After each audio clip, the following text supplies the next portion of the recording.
everybody, yet another big episode review of TheDoubleZTV where you all know by now here on my show. I'm the champ. Do the bitches. Oh, please like me. Please like me. So now it's finally time to review a slightly delayed review of Wrestlemania 19 from March 30th, 2003 from Safeco Field in Seattle, Washington. Oh boy, was this a crazy show, and there are a couple of edits from the WWE Network version you guys are going to hear about in this review in case you haven't seen that version yet. Hell goody. And now, Raw and SmackDown present Wrestlemania.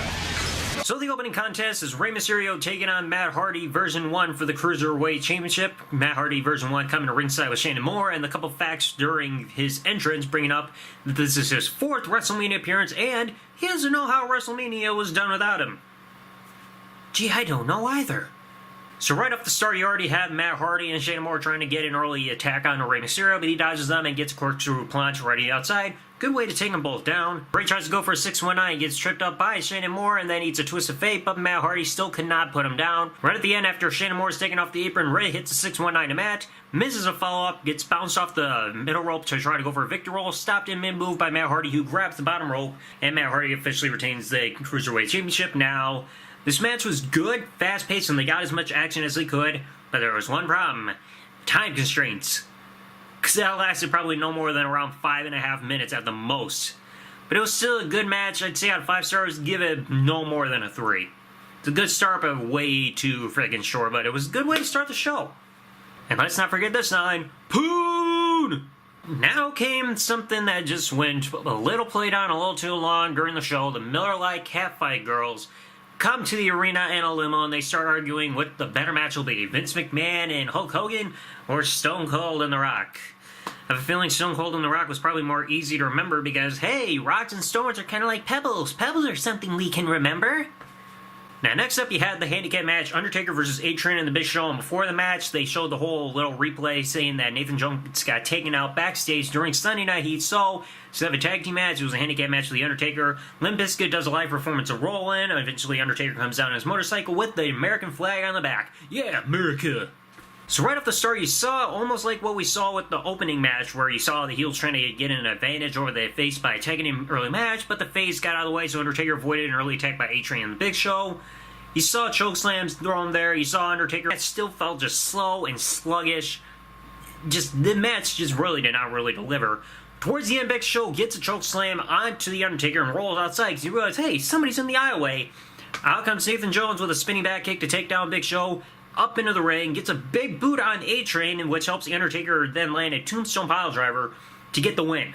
Now, I'm with everybody when I say, how does that not warrant a disqualification?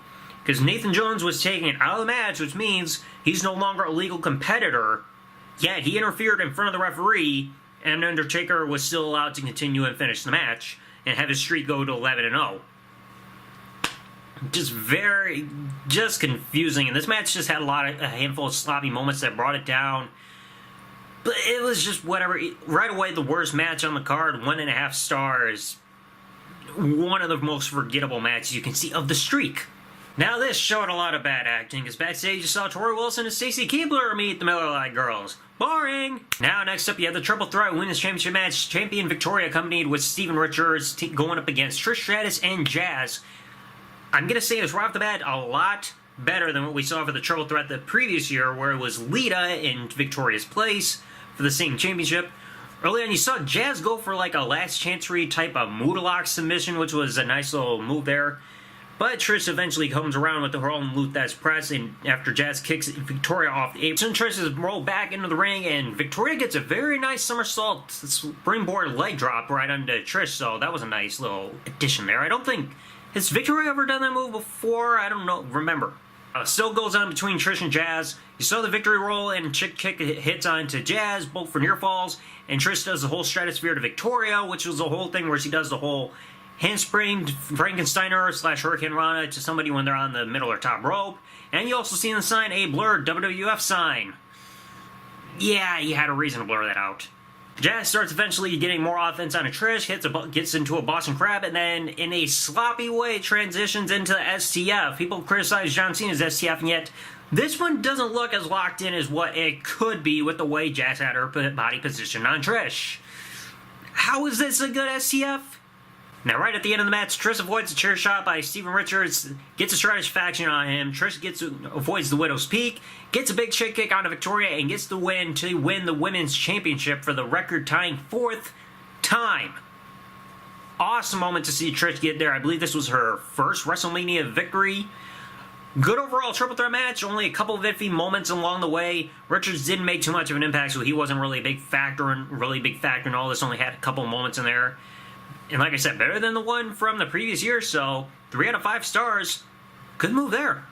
Now backstage, Jonathan Coachman is having a serious interview with The Rock, completely different from what we saw the previous year, where The Rock was telling Jonathan Coachman, get down on your knees and pray to the Lord above. You're like, what up, G? We get a whole reminder of what happened in WrestleMania 15-17 that Stone Cold beat The Rock, but he says this is going to be just like Hollywood. Nobody remembers Act 1 and 2. All that matters is Act 3.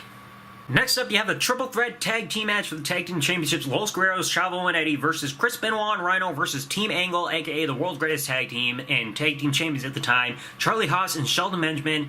And sadly, Rhino's Titantron froze while he was making his entrance, and all you saw in the background. Why do that to him? So everybody did their best to get a lot of their stuff in. You saw a double team effort where Benoit was down and Eddie got a tope con heel over the top, which was a nice little move there. Benoit sees Eddie going for him, launches him up in the air, and then catches him down in midair once again with a crossface, so that was a good move. You gotta love Benoit's crossface. He can get it out of nowhere. Eventually, Chavo gets in, gets a great tilt-a-whirl head scissors over onto Shelton Benjamin, but then Shelton gets a super kick on Benoit, so nasty. So then at the end, Shelton gets a scoop slam and a leg drop onto Benoit. It takes forever to get the cover, and then Eddie gets a frog splash to break that up. Eddie pulls Rhino out to try to prevent him from getting more of the offense.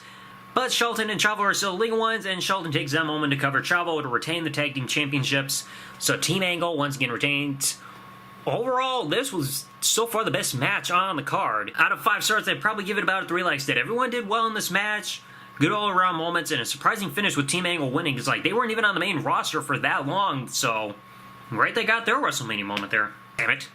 Now the 5th match on the main card, Chris Jericho versus Shawn Michaels. Chris Jericho wanting to show that he is better than his idol, Shawn Michaels, wanting to make his own identity. Shawn Michaels having his first WrestleMania match in 5 years, and even during his entrance, Shawn had the whole little botch a couple times where that confetti cannon that he would shoot off into the crowd, couple just wouldn't go.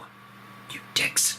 So they tried basic wrestling to start off the start of the match, but Shawn Michaels gets bored and just lays on the top turnbuckle. Shawn tries a couple of leapfrogs onto Jericho to dodge him, but then eats a slap trying to go for the second one. Shawn starts skinning the cat, uses his legs to take Jericho out of the ring and hits a vaulting plancha, but then right around the end of the aisleway towards ringside, Jericho tries mocking Shawn Michaels by hitting a flying forearm in the kip-up attempt, but Shawn counters out by doing his own as well. Jericho ends up finally getting the one-hand bulldog and the lion salt, but end up getting 2 near falls in a row out of desperation.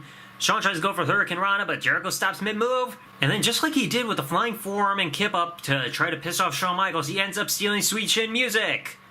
Also for a near fall. What do you gotta do to defeat this man? Jericho tries going for a big back superplex, but Shawn counters right in mid-move with a big crossbody, so great counter right there. Jericho getting all frustrated argues with the referee. He tapped! He tapped! Turns around, right into Sweet Chin Music, baby. But still not enough.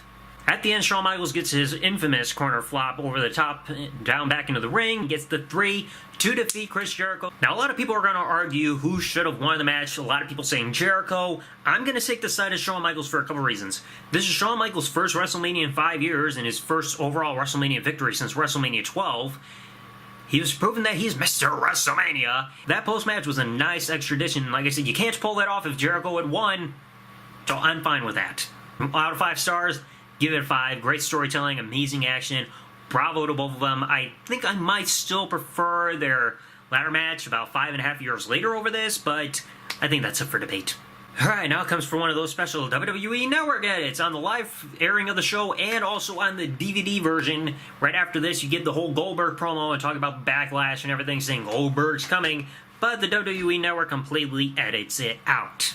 So finally, that whole brawl that we finally see the end of the Miller Lite Cat Girls and the freaking Stacy Keibler, Tori Wilson interactions all happen in bed on the stage. It was initially just going to be the Miller Lite Catfight Girls going one-on-one, but instead it was a 4-way and Jonathan Coachman trying to save face by wearing a freaking Mariners jersey, you suck up. The whole fight goes on, swinging a pillow, stops getting ripped off, and now here comes another match with controversy. Triple H versus Booker T for the World Heavyweight Championship. The whole thing being that Booker T became the #1 contender after winning a Battle Royal, and they tried this whole rags to riches type of build story saying, hey, here's Booker T's past, he's been busting his ass off to make himself a better person, and now he wants to redeem himself of his criminal history by having a big performance at WrestleMania and coming out on top. So, that's a good story, right? So overall, you see both men really getting a good amount of offense on each other. Booker T missed a back kick early on, gets dropped on the apron, and gets shoved headfirst into the steel post. Booker even counters over a suplex and gets a nice DDT on Triple H. Now, one of the big things we kept seeing during this match was Booker T's left knee get taken out. During the match, Booker T missed the scissors kick, tries to go for a second one, flies over the top rope instead when he misses, and Ric Flair ends up getting almost like a knee drop like shin breaker to Booker T, and Triple H just keeps going after that move and even gets an Indian Deathlock onto Booker T's leg, and JR is just like, has Triple H ever done this move before? It's like, I tried looking through, I know it was his finisher when he was under a different persona in WCW, but I could not figure out if he's done this exact move prior to this in WWE. I know he did one about a month later in a tag team match with Ric Flair against Kane and Rob Van Dam on Raw, but I couldn't find any other times where he did this in WWE, so maybe it was the first time in WWE. If anybody remembers any matches before this in WWE where Triple H did this move, let me know in the comments section below. Like, I thought maybe No Mercy 2000, but that was more of a Muda lock, so it was a different move. Triple H tries to go for the pedigree, Booker T counters it, Booker T gets kicked into Nick Patrick, but Nick was like, are you okay? Yeah. So it was just like, oh, my stomach, but it didn't knock him out like you always see with referees. Triple H tries to go for a clothesline, and Nick gets out of the way, and Booker T ends up going for a schoolboy for a near fall on Triple H. Booker T tries climbing up top after getting a near fall from a scissors kick on a Triple H. Flair gets punched off the apron. Triple H tries to attack Booker T while he's up top. Booker T knocks him off and gets a sick Harlem hangover, aka a Houston hangover, which is the front flip leg drop on Triple H again for near fall, but that left leg is still going to be a problem for Booker T. Tries to go for the scissors kick, his leg gives out. Pedigree by Triple H, and it takes 20 to 25 seconds. Not the 30 seconds that people keep thinking, 30 seconds a minute. I timed this, it was around 20 to 25 seconds between the time that the move made the impact to the point where Triple H finally got the cover and the referee's count started on Booker T for the 3 count to be made. And Triple H would retain the World Heavyweight Championship. Now, this match, good. But that finish was crap. I don't care that Booker T's leg was given out. That does not have a factor for being a target with the pedigree. Like, if he was constantly getting targeted in the head throughout the whole match and then had the pedigree hit on him, yeah, a long finish would work. But he got his leg taken out, got hit with a pedigree, takes almost half a minute to get covered, and then still doesn't kick out. No, that does not work. The only time I've seen a match where somebody got hit with a finisher, took forever to get covered, and still lost the match, that worked, was Triple H Shawn Michaels from Bad Blood 2004, the Hell in a Cell match. But that was because both men were beaten, bloody, battered, and bruised, and had the longest Hell in a Cell match ever, so, and they also barely had any energy to where they could barely stand, so that worked for a match where it's like a slow cover and you still lost type of finish. This match, not even close on that same level, and it was just a burial of Booker T. But still, 3 out of 5 stars at the best. That finish still could have been better.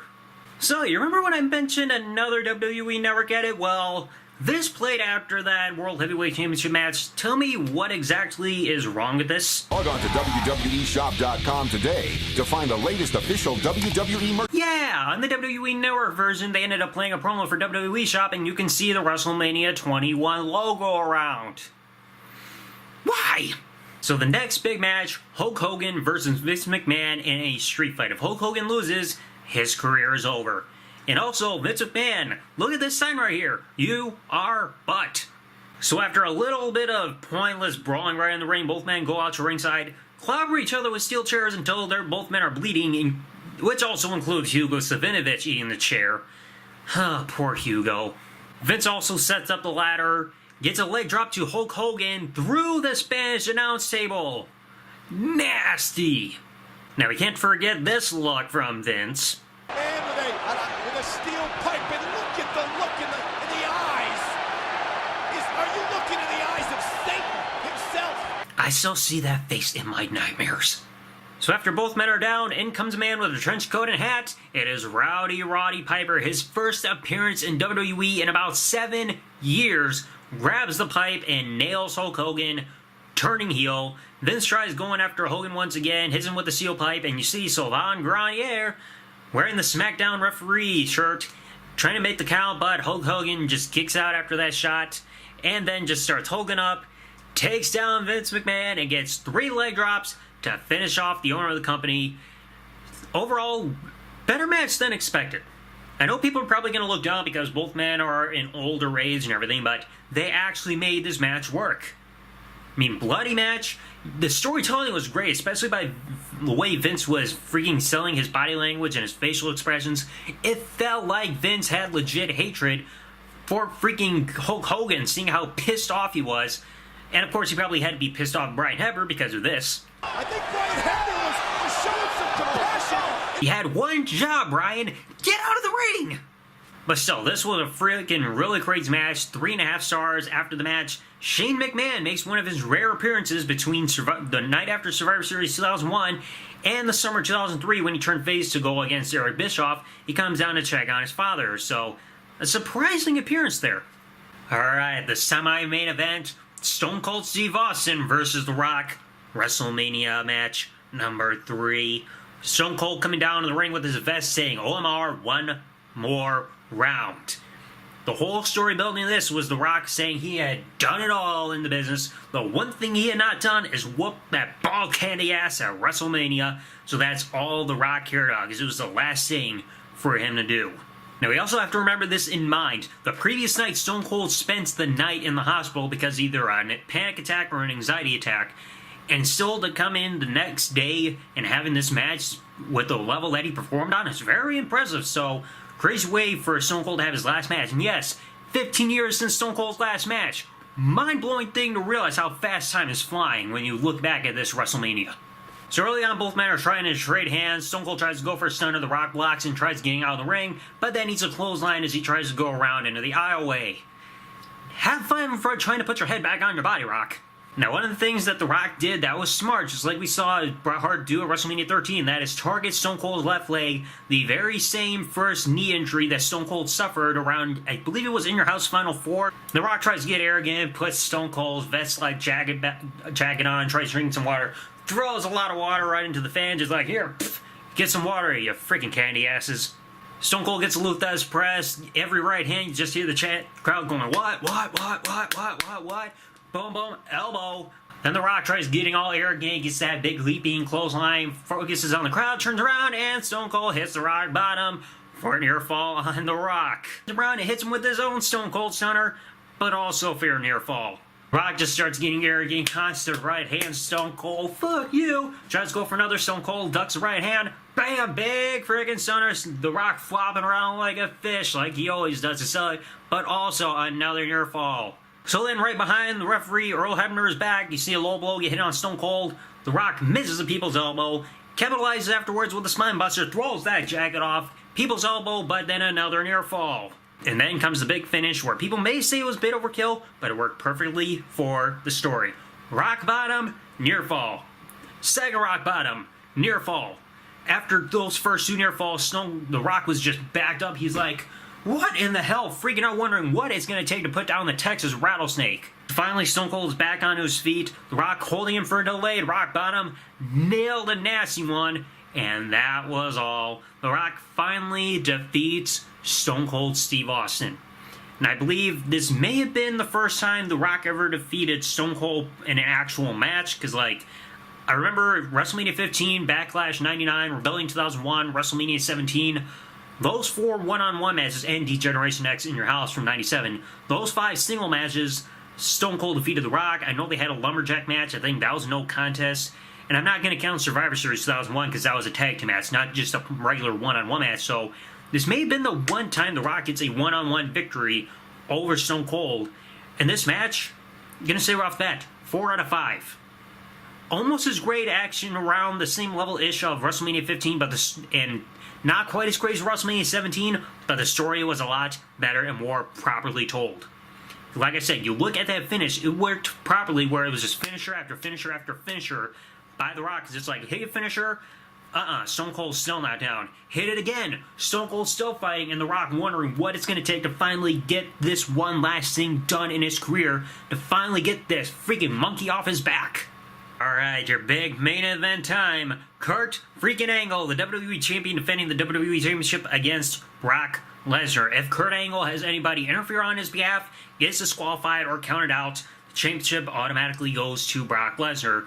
In this match, we keep hearing a lot of the backstory that this was the match where Kurt Angle fought against Vince to allow him to go into this match, despite the fact that he needed neck surgery because his neck was screwed up. But he still insisted, hey, I'm doing this match no matter what.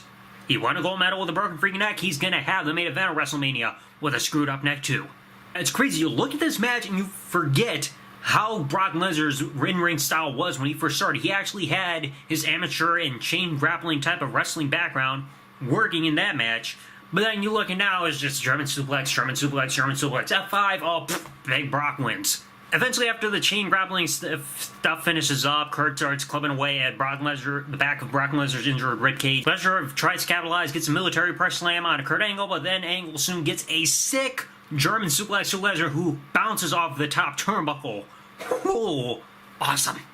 Angle ends up hitting 4 consecutive German suplexes to Lesnar, just like we saw Benoit do earlier in the night to Chavo. Lesnar avoids the Angle slam. Angle lands on his feet to avoid the F5 and gets an ankle lock on Lesnar, but he ain't done. One freaking move you never think you would see done on Lesnar: an overhead release German suplex on the next big thing. Awesome! And also afterwards, Lesnar kicks out of the pinning attempt after an Angle slam. And the commentator's wondering, was this the first time that anybody kicked out of the Angle slam? I'm not sure. And out of nowhere, Brock Lesnar capitalizes, get the F5 for a near fall. Kurt Angle gets the ankle lock with the grapevine locked in on Lesnar, but Lesnar gets to the ropes anyway. This was something you don't commonly see. When Angle has that grapevine locked in, you're not getting the rope, you're tapping out, and yet he was one of the guys that still fought through it and got to the ropes anyway. Lesnar avoids yet another Angle slam attempt, gets a second F5, but instead of going for the cover, he makes one of the most insane moves of his life, climbing up to the top rope and doing a move he has not done on the main roster. He did this in OVW and I believe also in a dark match that we saw with Shelton Benjamin before his SmackDown or Sunday Night Heat taping or whatever. Tries going for a shooting star press, but instead it's a shooting star press headbutt because he doesn't get it. Crashes headfirst into the side of Kurt Angle. Angle impromptu gets a cover. Near fall. Lesnar picks up Angle. Third F5. That is it. Brock Lesnar is the new WWE Champion. You could see right as his music was playing, he was down in the corner. You could just see it on his face. He was just out of it. But overall, this was the second best match on the card. 4.5 stars. I believe their only better match than this was their Iron Man match about 6 months later on SmackDown. So, out of 10 stars, how did this WrestleMania get? This gets a solid 9 out of 10. Second best WrestleMania, I think I'd give it about 0.5 points less than WrestleMania 17. This show, like I said, you could have seen some better things. Like the opener could have not been withheld due to time constraints. The Undertaker match could have been better with the match quality, and of course, not that finish. Then just about everything else was great. I mean, the Triple Threat Tag Team match was pretty good. The Women's Championship match was one of the best overall female women's match in WWE history. Even though I think the match at WrestleMania 22 was a little better than this. And then, of course, you have the couple in the last few years. Awesome main event. Shawn Michaels, Chris Jericho was awesome. There should not have been that burial of Booker T. So, let me know in the comment section below, what do you guys think of WrestleMania 19? Awesome friggin' show. But it's so crazy that you had those couple of edits compared to what you saw on the DVD. I mean, why would you take out the freaking Goldberg promo and also put a freaking WWE Shop promo that would air, that freaking aired 2 years after this show actually happened? Not good filler. So, that is it, folks. Let me know your thought of WrestleMania 19 in the comment section below, and I shall see y'all later. Thanks for watching, everybody. Like, comment, subscribe. See ya. Champ has spoken, bitches.